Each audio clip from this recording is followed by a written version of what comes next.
Muito bom dia. Bem-vindos a mais uma lição da Escola Bíblica da Igreja Batista das Caldas da Rainha. Nós vamos continuar hoje com o estudo do livro de Isaías. Desta vez nós vamos estudar o capítulo 23 de Isaías e o tema da nossa lição de hoje é a soberania de Deus sobre a história e, em especial, sobre a história universal, sobre tudo o que se relaciona com o que se passa no mundo, mas não só no mundo com o qual nós temos contacto, mas no mundo inteiro.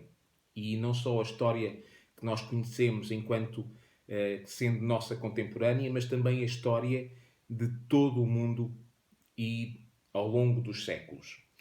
Através da história universal, nós temos, através do desenrolar da história universal, nós temos visto vários líderes, ditadores, às vezes mesmo déspotas, que tomam o poder e o controle de alguns países ou regiões.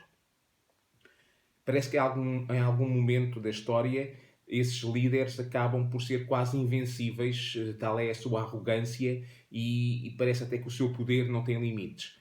Nos dias de Isaías, as cidades de Tiro e de Sidon, a norte de Israel, naquilo que é atualmente hoje o Líbano, eram cidades fenícias e o seu poder económico, tudo, o seu poder político, o seu poderio militar, a sua capacidade de fazer alianças, parecia que era uma coisa invencível. Parece que não havia volta a dar e não havia maneira de fugir àquele poder.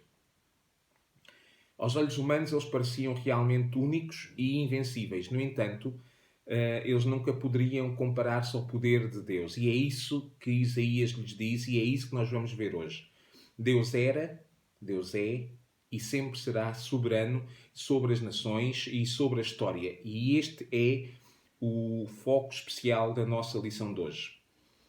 Antes de abrirmos o texto, vamos pedir a Deus a bênção. Antes de lermos o texto, vamos pedir a Deus a bênção e a sabedoria para este momento. Senhor Deus, nós te agradecemos muito por estarmos juntos. Te agradecemos agora por estarmos mais uma vez a usar estes recursos e mais uma vez a ter a tua palavra aberta à nossa frente para podermos estudar. Em nome do teu Filho, pedimos a tua sabedoria.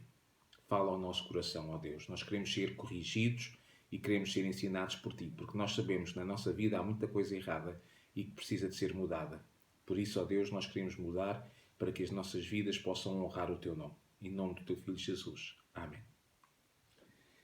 Então, nós vamos começar a ver o nosso texto. Como dizíamos, nós vamos começar a ver Isaías 23. Vamos começar a ver Isaías 23 a partir do versículo 8 e vamos até ao versículo 18.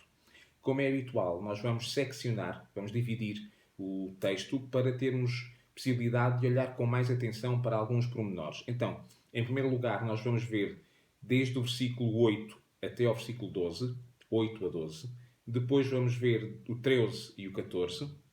E depois, no final, o 15 até ao 18. Como é normal, também vamos procurar fazer um resumo, no final, um resumo daquilo que aprendemos e uma aplicação pessoal às nossas vidas, porque é isso que importa, é podermos ler a Bíblia para podermos aplicar às nossas vidas diárias. Então, vamos começar no versículo 8 até ao versículo 12. Diz assim o texto bíblico. Quem decretou a ruína de Tiro, cidade que distribuía coroas reais, cujos comerciantes eram como príncipes e cujos mercadores eram considerados gente nobre? Foi o Senhor do Universo que o decretou, para abater o orgulho de toda esta gente e humilhar os que são considerados grandes. Regressa à tua terra, povo de Tarsis, porque o teu porto já não existe. Com um gesto, o Senhor ameaçou o mar, fez estremecer os reinos e mandou destruir as fortalezas de Canaã. Ele disse, povo de Sidon, acabou-se a festa para ti, pois és como uma donzela violada. Se cruzas o mar e vais para Chipre, nem mesmo encontrarás ali descanso. Então, vimos que Isaías está a falar para Tiro e para Sidon. Já há pouco dissemos que Tiro e Sidon são duas cidades a norte do território de Israel. Naquilo que hoje, primeiro Sidon e depois mais a norte, primeiro Tiro e depois mais a norte Sidon, naquilo que é hoje considerado ou que é hoje reconhecido como o território de um país chamado Líbano. eram entrepostos comerciais, eles recebiam produtos que vinham do Médio Oriente, através das caravanas de comércio que vinham da zona do Médio Oriente, e depois faziam a distribuição através de navios para todo o mar, para toda a costa do mar Mediterrâneo, e inclusive chegando até Gibraltar, chegando até aqui mesmo ao sul de Espanha. Eram cidades fenícias e a prosperidade deles e, vamos chamar, os tentáculos do seu polvo económico chegavam tão longe como até Lisboa. Crê-se que os fenícios terão sido os fundadores da cidade de Lisboa. O rei de Tiro era tão importante e os produtos e os materiais que eles comercializavam eram de tão grande qualidade que o rei de Tiro foi o fornecedor de madeira e de artesãos para a construção do Templo de Salomão. Ou seja, boa madeira, bons artesãos, era uma imagem de marca daquela cidade. E esta escolha de Salomão para o seu fornecedor de madeiras ocorreu 300 anos antes das palavras de Isaías. Portanto, há mais de 300 anos que a cidade de Tiro já era reconhecida como um poderio e um potentado económico. A pergunta que Isaías faz, logo no início do versículo 8 que nós lemos, é uma pergunta não só irónica, mas também retórica. É irónica porque quem a ouvisse acharia que seria impossível que alguém conseguisse destruir uma cidade como Tiro. E retórica porque ninguém teria uma resposta para dar. Apenas Deus teria essa resposta. Isaías diz que foi o Senhor dos Exércitos que decretou o fim e a queda daquelas cidades. É interessante ver que Isaías fala, não só aqui no versículo 8, mas também ao longo de todo o texto que nós vamos ver, fala muitas vezes num tempo verbal que é o passado. Ou seja, Isaías fala como se aquelas coisas acerca das quais ele está a falar já tivessem acontecido. Tal era a certeza e a fiabilidade da mensagem que estava a ser pregada. Mesmo aos olhos de seus contemporâneos, isso iria sempre parecer loucura. A glória e o poder e a beleza e o orgulho de Tito desaparecerem, isso seria sempre de Tiro desaparecerem, isso seria sempre uma coisa inimaginável. O verso 10 fala-nos de uma segunda cidade, já tinha falado de Tiro, e fala-nos depois de Tarsis. Tarsis era então uma cidade que era colónia de Tiro. A localização de Tarsis mostra-nos não só o poder, mas também a influência de Tiro. É que Tiro, como já dissemos, fica a norte de Israel, numa das costas, na costa leste do mar Mediterrâneo. Mas Tarsis é na outra ponta. É junto a Gibraltar, na costa oeste do mar Mediterrâneo. Ou seja, na pontinha de sul de Espanha. São lados opostos. Se nós fizéssemos hoje uma viagem de carro entre Tiro e Tarsis, seria uma viagem com as autoestradas que há hoje e com as estradas que há hoje, seria uma viagem de aproximadamente 6.000 km. Agora imaginem, numa altura em que não havia internet, em que não havia estradas, como aquelas autoestradas e estradas como as que nós temos hoje, não havia veículos como aqueles que nós temos hoje, não havia e-mail, não havia telefone, não havia correios. O facto de Tiro ter uma colónia a cerca de 6.000 km de distância era uma coisa extraordinária. Mostrava realmente o poder dessa cidade. O aviso que Isaías faz de que os habitantes de Tarsis poderiam começar a voltar para a sua cidade tem a ver com o facto de que quem mandava nessa cidade, Tarsis, era efetivamente Tiro. E os habitantes de Tarsis não tinham qualquer poder sobre aquilo que acontecia na sua cidade. Eles eram apenas cidadãos governados por uma potência estrangeira. E o facto de Isaías dizer que eles podiam voltar para a sua cidade, quer dizer que eles podiam ter uma voz ativa na sua cidade, quer dizer que a potência estrangeira que os governava estava efetivamente a perder poder e a perder força. Depois de falar sobre Tiro e sobre Tarsis, Isaías fala sobre Sidon. E tal como Tiro e Tarsis, Sidon era uma cidade costeira. O domínio sobre o mar Mediterrâneo permitia que cidades como Tiro, Tarsis e Sidon tivessem o controle sobre povos a milhares de quilómetros de distância. No entanto, o que Deus diz é que ele é que controlava o mar. Com um gesto ele controla o mar. Com um gesto ele ameaça o mar. Ele é que controlava. Aqueles povos apenas dependiam do mar Mediterrâneo. Agora, Sidon, que era uma cidade, como vimos, a norte de Tiro, e por isso também já a norte de Israel, era uma cidade que era próspera, não só económica, mas também social e culturalmente. Era a maior e a mais importante aliada de Tiro, e o que o texto diz é que Sidon vai ser assolada. Nós podemos ver isso claramente quando lemos, quando Isaías diz: Povo de Sidon, acabou-se a festa para ti, pois tu és como uma donzela violada. Ou seja, o contraste vai ser do 80 para o 8. Se cruzas o mar e vais para Chipre, que era a ilha mais próxima de Sidon, nem mesmo aí encontrarás descanso. Quer dizer que o povo de Sidon iria fugir para Chipre, mas aquilo que o iria afligir em Sidon continuaria a afligi-los em Chipre. Nem mesmo em Chipre eles encontrariam paz e descanso. Então, vamos resumir aquilo que aprendemos com estes primeiros conjuntos de versículos, com este primeiro conjunto de versículos. Tiro tinha os seus tentáculos espalhados por todas as nações à volta do mar Mediterrâneo, tinha os navios a circular pelo mar e eles controlavam tudo. Não havia nada, não havia nenhuma frota, não havia nenhum navio que cruzasse o mar que eles não controlassem. Não havia nenhum porto marítimo digno de registro e digno de tamanho que Tiro não quisesse controlar. E nós somos muitas vezes parecidos com Tiro. Nós queremos controlar tudo à nossa volta. Nós queremos ser nós a controlar as nossas prioridades, viver as coisas à nossa maneira, fazer as nossas escolhas, mas a sentença que Deus dá para Tiro é uma sentença que pode ser dada também para nós. É Deus que tem que controlar essas coisas, não somos nós. Tal como Isaías lembra a Tiro e a Sidon, Deus é o único que tem a legítima autoridade no universo, no mundo, na história universal e nas nossas vidas também. Qualquer tentativa nossa de ter o controlo sobre as nossas vidas deve ser visto como um ato de usurpação do poder, como um atentado ao poder daquele que é legitimamente aquele que tem o poder legitimamente para poder governar. E esse é Deus. Ele é a única pessoa que tem legitimidade para exercer poder e autoridade nas nossas vidas.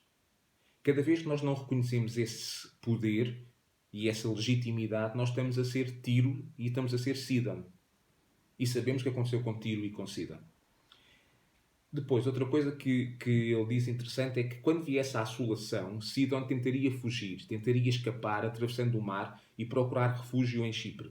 Mas Isaías diz que nem aí eles poderiam escapar. E isso a nós diz-nos o quê? Diz-nos que nós não podemos escapar de Deus, não podemos fugir de Deus. Jonas também tentou fugir de Deus, não é? E nem no mar, nem no navio que ia para longe de onde Deus o tinha mandado, nem no mar, nem na barriga do peixe, nem aí ele fugiu de Deus. Para onde quer que Jonas fosse, Deus estava presente. Nós também não podemos fugir de Deus. Nós podemos viver as nossas vidas não tendo em conta o poder e a autoridade de Deus sobre elas. No entanto, quando Deus exercer a sua autoridade e a sua justiça sobre a nossa vida, não haverá sítio para onde nós possamos fugir. Nós gostamos muito de frisar que Deus é o nosso Salvador, mas Ele é também o nosso Senhor. Não há possibilidade de Deus ser o nosso Salvador sem ser o nosso Senhor. Nós gostamos de ser o nosso Senhor, quer dizer que é a pessoa que tem autoridade sobre as nossas vidas.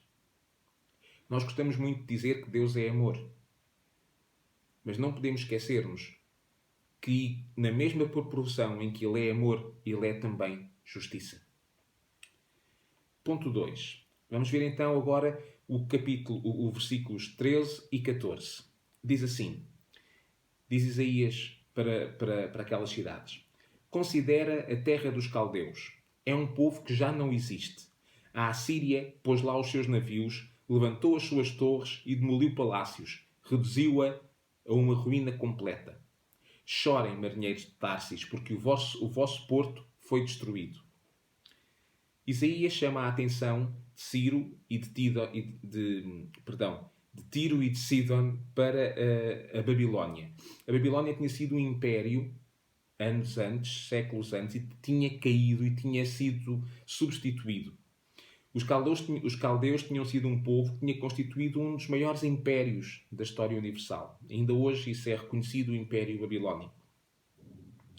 E a Babilónia é aquela região entre o rio Tigre e o rio Eufrates, e aquela zona em que eles se encontram e depois desaguam no Golfo Pérsico. E houve alturas da história em que os caldeus tiveram uma influência extraordinária sobre a Babilónia, sobre a região da Babilónia, e governaram a Babilónia.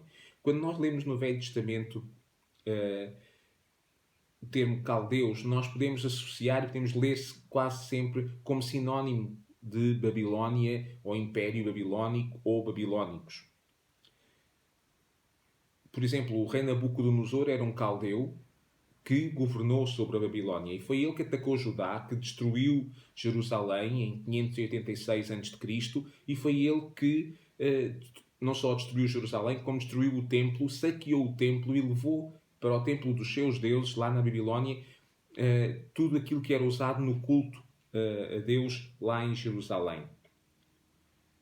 Ezequiel e Daniel foram pessoas que foram levadas cativas para a Babilónia por esse rei Nabucodonosor. Então, o que é que tinha acontecido a esse império? O que é que era feito desse outrora invencível e incontável exército? Tinha sido vencido, tinha sido substituído, tinha havido um outro império que tinha destruído o Império Babilónico. Estamos a falar do Império Assírio. As suas leis, os seus templos, a sua maneira de fazer política, tudo isso tinha sido substituído pelo novo Império Assírio. Quando Isaías proferiu estas palavras para Tiro e para Sidon, os babilónicos eram apenas notas de rodapé numa página de um livro de história. Ou seja, já não havia já não faziam nenhuma ameaça, já não eram nenhum poder, já nem sequer eram tidos em conta na geopolítica daquela altura. Por causa da destruição que o rei Sequenarib, o rei assírio, o imperador assírio, tinha trazido sobre a Babilónia, aquela outrora formidável nação e aquele poderio militar todo que a Babilónia tinha desaparecido e já não era nenhuma ameaça para os povos ali à volta. Então, como nós vimos antes, Tarsis era uma cidade portuária e servia as rotas comerciais para a Europa e para o norte da África. Os seus grandes mercadores viviam vidas opulentas e vidas de luxo à custa dos grandes lucros que o comércio dos bens que iam para a Europa e para o norte da África lhes trazia. Mas isso iria acabar de uma forma que os iria levar a lamentar e a chorar. Estas são as palavras de Isaías. Chorem, ó mercadores de Tarsis. É interessante ver, mais uma vez, que Isaías está a falar sempre, parece que ele está a falar com o tempo verbal errado, está a falar no passado, quando ele está a referir a acontecimentos que vão acontecer no futuro. Porquê? Porque a certeza da realização daquela profecia, a certeza da confiabilidade daquelas profecias são tremendas. Nós podemos confiar a 100%. E se nós podemos confiar a 100% que aquela profecia se vai concretizar, é porque o profeta também é digno de 100% da nossa confiança. E se o profeta é digno de 100% da nossa confiança, é porque aquele que enviou o profeta e que lhe disse quais as palavras que ele devia dizer, também é digno da nossa confiança. Então vamos resumir o que é que aprendemos com estes 2 versículos. Todos os empreendimentos, todos os impérios, tudo o que é construído pela mão do homem é efêmero. Tiago escreveu em Tiago 4, 13 e 14. Há por aí quem diga, hoje ou amanhã vamos para tal terra, passamos lá um ano, fazemos negócio e ganharemos bom dinheiro. Mas nem sequer sabem o que vai acontecer amanhã. Não passam de uma nuvenzinha que aparece por uns instantes e rapidamente desaparece. Tudo o que o homem faz, por mais extraordinário, por mais grandioso, é efêmero. Em Lucas 12, versículos 16 até 21, nós lemos: E a seguir apresentou-lhes esta parábola. Está a falar de Jesus. A quinta de um certo homem rico tinha dado grande colheita. E o rico pôs-se a pensar assim: que hei de eu fazer? Não tenho onde guardar a minha colheita. Já sei, deito abaixo os celeiros que tenho e faço outros maiores, onde guardarei o meu trigo e os meus bens. Depois poderei dizer para comigo: és feliz, tens em depósito tantos bens que te vão dar para muitos anos. Não te rales, come, bebe e diverte-te. Mas Deus advertiu: louco, esta noite tu vais morrer. E o que tens guardado? Para quem será? Jesus concluiu: assim acontecerá àqueles que só amontoam riquezas para si, mas que não são ricos aos olhos de Deus. Os que não são ricos aos olhos daquele que tem verdadeiramente a autoridade sobre as suas vidas. O único investimento, o único empreendimento humano com retorno certo, o único empreendimento e investimento humano com um retorno duradouro é aquele que é feito no reino de Deus. É o investimento no reino de Deus, porque esse investimento e esse retorno são eternos. Em segundo lugar, nós podemos ter confiança naquilo que Deus diz, porque aquilo que Deus diz através dos profetas vai se cumprir. Josué, no final da sua vida, e nós podemos ver isso no final do livro de Josué, ele concluiu que todas as promessas tinham sido feitas por Deus, todas as promessas feitas por Deus a Israel, nem uma única ficou por cumprir. E isso é extraordinário, nem uma única ficou por cumprir. É confortante saber isso quando estamos a falar de promessas de salvação e de amor. É agradável lembrarmos isso quando estamos a falar de proteção, de cuidado, de salvação.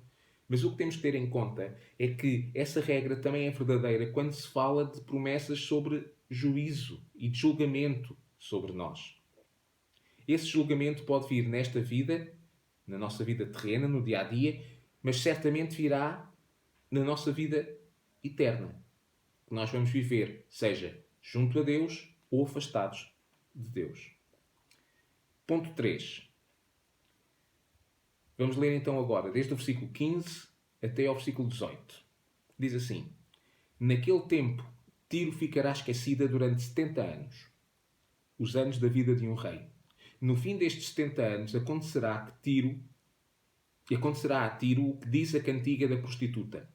Pega na guitarra e percorre a cidade, ó prostituta esquecida. Toca o melhor que souberes e canta sem parar para que se lembrem de ti. Ao fim de 70 anos, o Senhor ocupar-se-á de Tiro. Ela voltará a enriquecer, prostituindo-se com todos os reinos do mundo. Mas os lucros do seu comércio serão consagrados ao Senhor. Não serão nem armazenados, nem entesourados. Servirão para alimentar abundantemente e para vestir condignamente aqueles que habitam na presença do Senhor. Então, se anteriormente nós vimos a promessa da destruição e da queda de Tiro e de Sidon, e por arrasto das colónias que eles mantinham por todo o mar Mediterrâneo, inclusive Tarsis, neste momento o que Isaías está a dizer é que vai chegar à altura em que Tiro, que ficará esquecida durante cerca de 70 anos, é mais ou menos o tempo de reinado de um rei, era aquilo que era o período que nesta altura em que Isaías falava, era tido como um período aceitável para se lembrar o domínio ou para manter o domínio sobre uma certa região, um certo monarca, um certo imperador, era 70 anos. E o que Isaías está a dizer é que ao fim de 70 anos, Tiro iria voltar à sua glória. Antigamente e anteriormente as palavras de Isaías estavam escritas de uma forma que nós podemos até considerar, em termos de literatura hebraica, uma forma poética. No entanto, ele aqui passa para uma forma mais narrativa, uma forma mais descritiva da sua mensagem. E o que ele está a dizer é que durante 70 anos Tiro ficará irreconhecível e será como se nunca tivesse existido. Será irrelevante em termos políticos, sociais, económicos, culturais. É como se não tivesse existido, ou como se não existisse. Mas que ao fim de 70 anos ela voltaria à sua glória. E efetivamente o domínio do tal rei, do tal imperador assírio, Sequenarib, esse domínio durou 70 anos. E ao fim de 70 anos em que ele governou e dominou sobre a Fenícia, aquela zona onde aquelas duas cidades, Tiro e Sidon, se localizavam, ao fim de 70 anos, o Império Assírio caiu. E o que é interessante ver também é que Isaías fala de uma maneira, ele compara Tiro a uma prostituta esquecida pelos seus clientes. E esta comparação levanta-nos algumas questões, ou leva-nos a pensar em algumas questões interessantes. Primeiro, porquê a analogia com uma prostituta? Porque toda a existência de Tiro, a sua prosperidade e a sua proeminência, derivavam apenas ao facto de Tiro e os seus comerciantes e os seus governantes procurarem satisfazer tudo o que era apetites humanos. Apetites carnais e desejos humanos era o que eles procuravam satisfazer. Exatamente como faz uma prostituta. E depois, porquê que Isaías chama a Tiro a prostituta esquecida? Porque tal como uma prostituta por quem os seus clientes perderam interesse e foram procurar outras, também aconteceu assim com os clientes dos comerciantes de Tiro. Aqueles clientes passaram a comprar as suas coisas noutros fornecedores, que não a cidade de Tiro. E o que é que essa prostituta teria que fazer? Qual é o conselho de Isaías? Isaías diz para ela pegar na guitarra e para ela ir cantar e tocar o melhor que souber e cantar muitas vezes, tocar e cantar muitas vezes pelas ruas. Para quê? Para ir à procura dos seus clientes. Para que se voltassem a lembrar dela. Ela teria que percorrer as ruas da cidade de maneira a chamar a atenção dos seus clientes. E a atitude, será que essa atitude da prostituta resultaria? Sim, resultaria, e a verdade é que resultou efetivamente. Porquê? Porque ela conseguiu voltar a chamar a atenção dos seus clientes e conseguiu voltar a tê-los como seus clientes e a ser ela fornecedora dos seus clientes. E por isso vemos que a cidade de Tiro voltará a ter a sua glória e voltará a ter a sua prosperidade e a sua proeminência. Mas há aqui uma diferença entre a Tiro antes da queda e a Tiro depois da queda. E nós vemos essa diferença nos versículos 17 e 18. E nos versículos 17 e 18 nós vemos então uma coisa muito interessante. É que, apesar de Tiro voltar então a ser a tal potência económica, voltar a ter os seus clientes que antigamente tinha e que depois tinham ido procurar outros fornecedores, apesar de voltar a ter grandes lucros e grande prosperidade económica, a verdade é que no versículo 18 nós lemos que isso não seria entesourado, esses lucros não seriam entesourados e isso não seria para uso da própria cidade. No versículo 18 nós lemos: mas os lucros do seu comércio serão consagrados ao Senhor. Não serão armazenados nem entesourados. Servirão para alimentar abundantemente e para vestir condignamente aqueles que habitam na presença do Senhor. Ou seja, antes, Tiro e Sidon viviam vidas que procuravam apenas o lucro e a prosperidade económica. Achavam que eram senhores de tudo e controladores de tudo. Depois, Deus decretou a queda deles para lhes mostrar quem é que tinha a verdadeira autoridade sobre as suas vidas. Para mostrar a eles e a nós. Durante 70 anos foi como se aquelas cidades não existissem e nunca tivessem existido. Mas, ao fim de 70 anos, aquelas cidades voltariam a ter o tal poderio económico. Mas não seria para gosto, ou para gozo, ou para uso deles. Seria para a glória de Deus. E, efetivamente, nós lemos isso em Esdras e em Neemias. Quando os judeus liderados por Esdras voltaram, o rei Ciro deu-lhes autorização para voltarem para Jerusalém, eles não voltaram de mãos a abanar.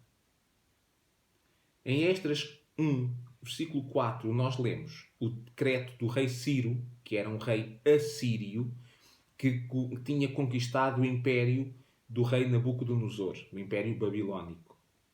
Lemos assim: e todos os judeus do meu reino que quiserem regressar a Jerusalém devem ser ajudados pelos habitantes das localidades onde eles se encontram. Com quê?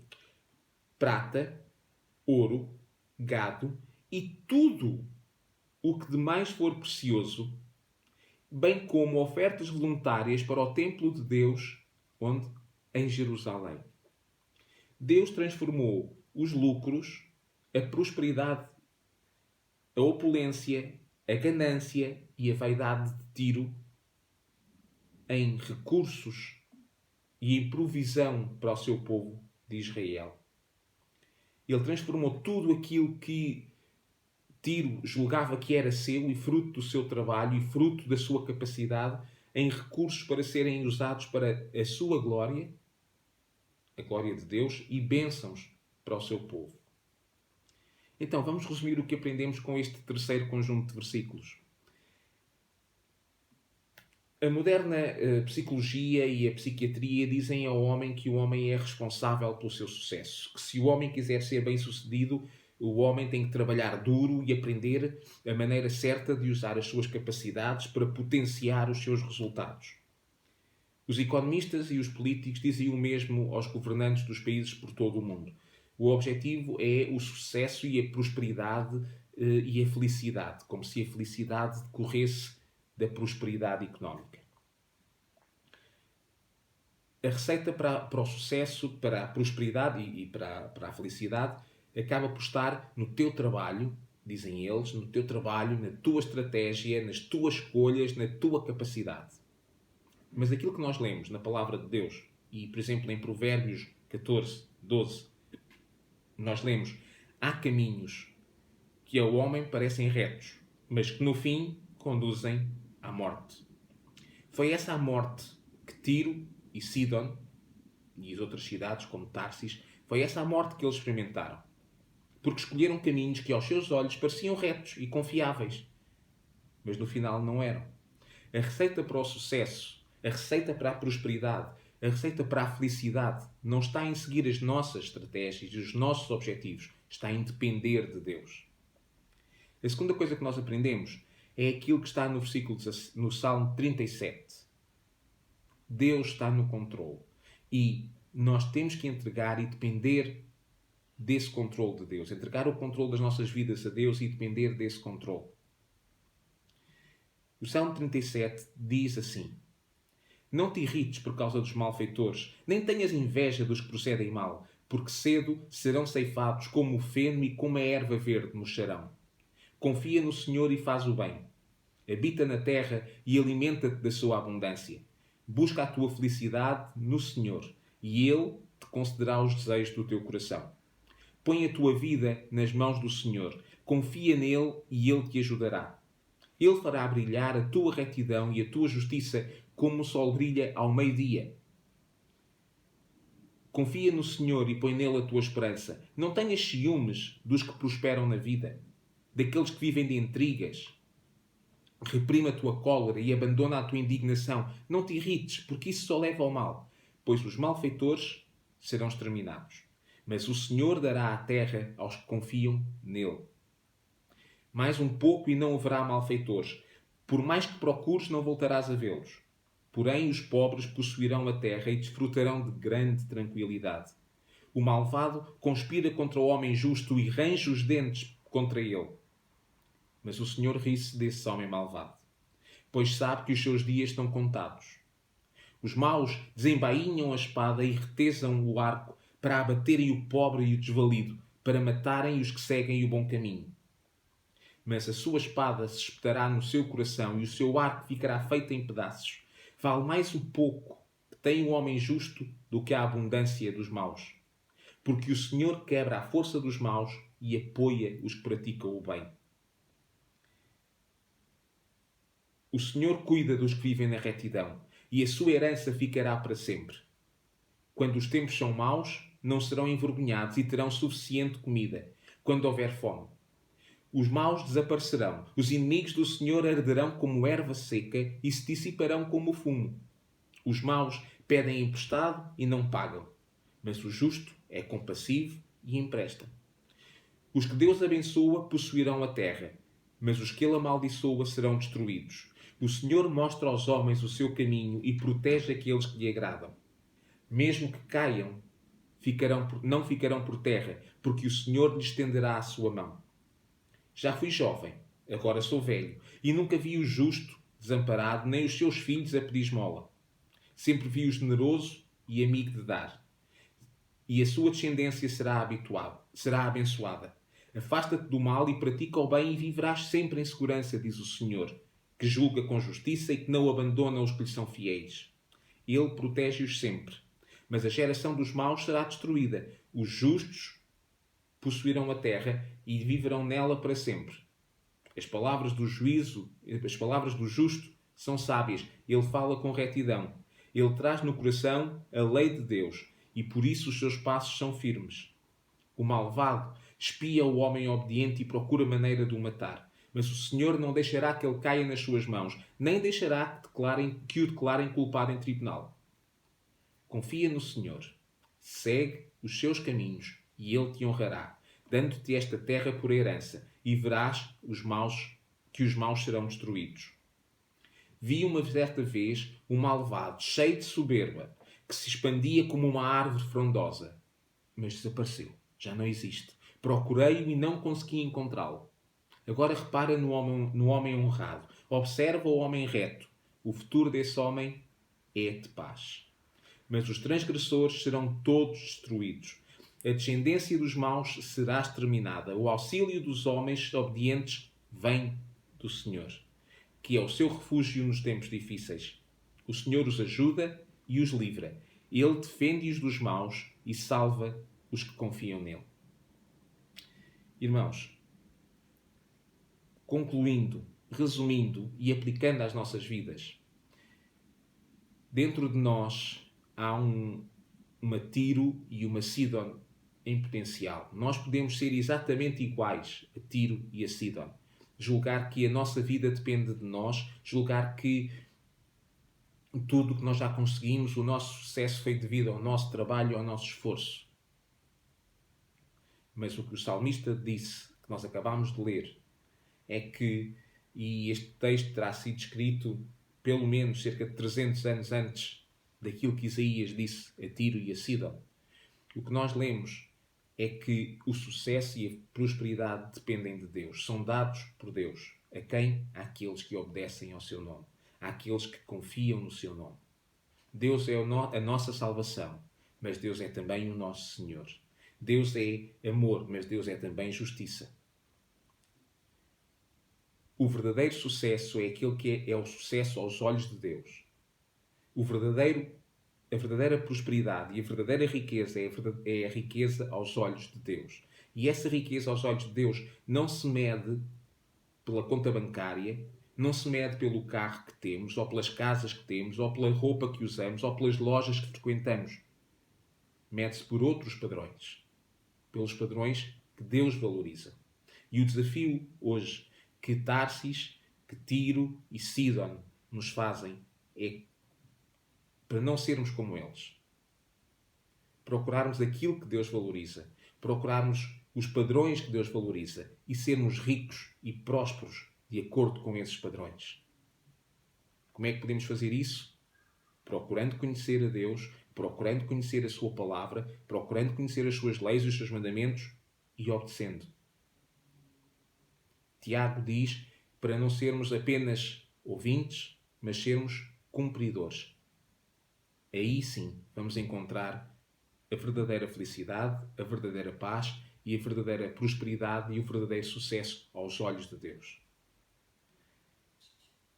Isto é extraordinário e podíamos ficar aqui muito mais tempo, mas por hoje queremos ficar com este desafio. Procura ser rico aos olhos de Deus. É aquilo que Tarsis e Ciro e Tiro e Sidon nos ensinam. Por isso, meus irmãos e meus amigos, voltaremos a ver-nos para a semana. Desejo que estas palavras encontrem eco no nosso coração e nos desafiem semanalmente e diariamente a viver vidas que honrem o nome de Deus. Como dizia, voltaremos a ver-nos para a semana, se essa for a vontade de Deus, para estudarmos mais uma lição no livro de Isaías. Até lá, uma boa semana, Deus vos abençoe. Com licença.